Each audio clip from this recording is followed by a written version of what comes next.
Oke, di sini aku mau jelasin dari makannya langsung aja ya. Nanti kalau latar belakang dan lain-lain tanya cepat saja. Nah, kemudian di sini ada tangki 1, tangki 2, tangki 3. Tangki 1 isinya toluene, tangki 2 isinya NO3, tangki 3 isinya H2SO4.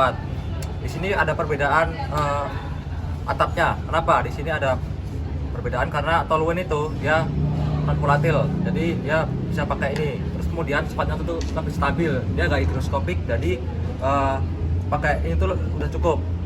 Kemudian kenapa NO3 dan H2SO4 itu pakai ini, karena dia tuh volatil, higroskopik, dia nggak stabil, bisa menyerap udara, korosif, jadi lebih aman kalau misalkan dia pakai yang bulat, karena yang bulat itu lebih rapat, lebih mahal, gitu lah. Kemudian dari toluene keluar ke pompa 4. Pompa 4 itu dengan suhu 30 derajat. Pompa 4 itu perlu dipanasin dulu ya, karena ke sini ke HS1 didinginin, dipanasin jadi 50 derajat. Kemudian dari HS1 dia masuk ke reaktor. Nah, kemudian lanjut di tangki 2 sama tangki 3. Ini alirannya dia ke mixer 1. Mixer 1 dia dipanasin 50 derajat, masuk ke reaktor. Nah, apa? Reaktornya ini kan dijelasin kan? Di reaktor itu akan ada waktu tinggal 18 menit. 18 menit itu waktu dari si ininya masuk, terus dia bereaksi, kan dia kayak apa namanya, berproses itu kan di sini. Terus nanti bakal keluar itu 18 menit. Kemudian suhunya 50 derajat Celcius, konversinya 97%. Kemudian keluar dari reaktor menuju ke dekanter. Dekanter prinsip kerjanya itu berdasarkan kelarutan. Nomor pertama kelarutan, nomor sekian. Lanjut dari fase atas dekanter itu ada produk mengandung toluene dan toluene. Dia dipompa ke evaporator. Evaporator dipisahkan berdasarkan titik didihnya. Di sini dia yang menguap itu adalah toluene, yang fase bawahnya berarti dia produknya. Kita ke produknya dulu. Di sini produknya suhunya masih 50 derajat, kemudian didinginkan pakai cooler 2. Habis didinginkan dia bisa masuk ke tangki 4. Nah, kemudian toluene yang dia berbentuk uap, bahkan karena dia diuapkan, dia masuk ke kondensor dulu.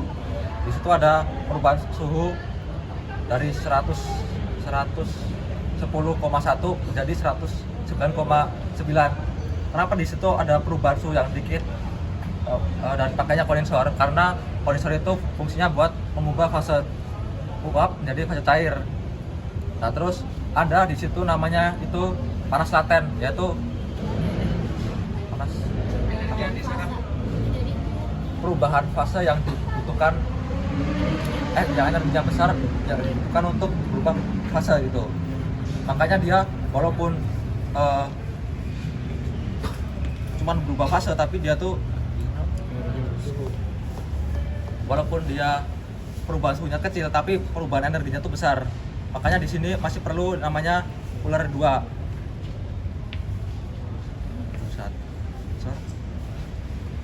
Cooler 3, habis cooler 3 dia masuk lagi tuh di recycle ke mixer 2. Mixer 2 itu ditambahin air.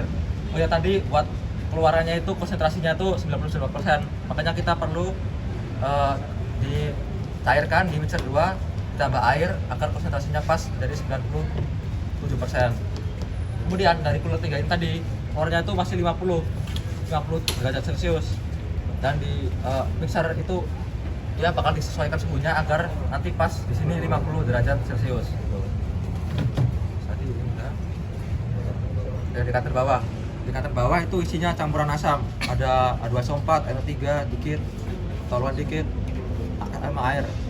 Nah, dari dekanter itu dia masuk ke pompa, dinaikkan ATM-nya, dinaikkan tekanannya 2 atm. Kemudian ada pemanasan di sini dari 50 derajat sampai 127 derajat. Kemudian ketika dia akan masuk ke flash drum itu ada namanya pressure reducer yang mengubah tekanan dari 2 atm tiba-tiba menjadi 1 atm. Jadi di situ airnya yang udah jenuh itu bakal tiba-tiba bisa turbulence, kemudian disemprotkan di flash drum. Nah di flash drum ada dua pemisah nih, yang atas itu limbah air, yang ada air terus ada kandungan sedikit asam, dia dikondensor dulu baru dibuang ke UPL. Kemudian dari perdu bawahnya decanter itu ada H2SO4 yang konsentrasinya tuh udah disesuaikan sama kondisi operasional dari reaktor, makanya dia bisa paskan, kemudian didinginkan dan dibalikan ke reaktor untuk recycle itu.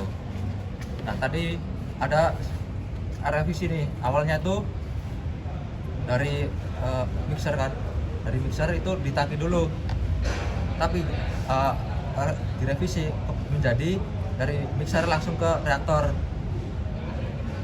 Nah karena perubahan itu perlu namanya flow rate, flow control. Jadi laju dari mixer 2 ini bakal disesuaikan sama flow control, dan toluen dari ini itu bakal menyesuaikan sama laju alir dari mixer pakai flow control.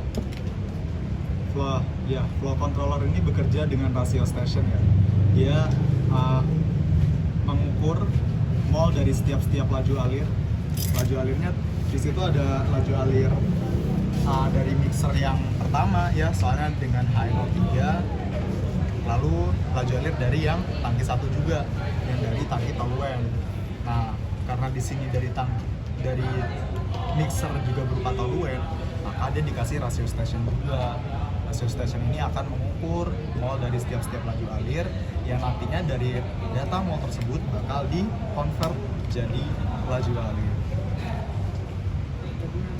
Operator bawah belum menjelaskan kan dari toluen langsung ke decanter bawah. Udah nggak dia? Udah awal dulu, kan dari protokol dulu. Ya lanjut sesi tanya jawab.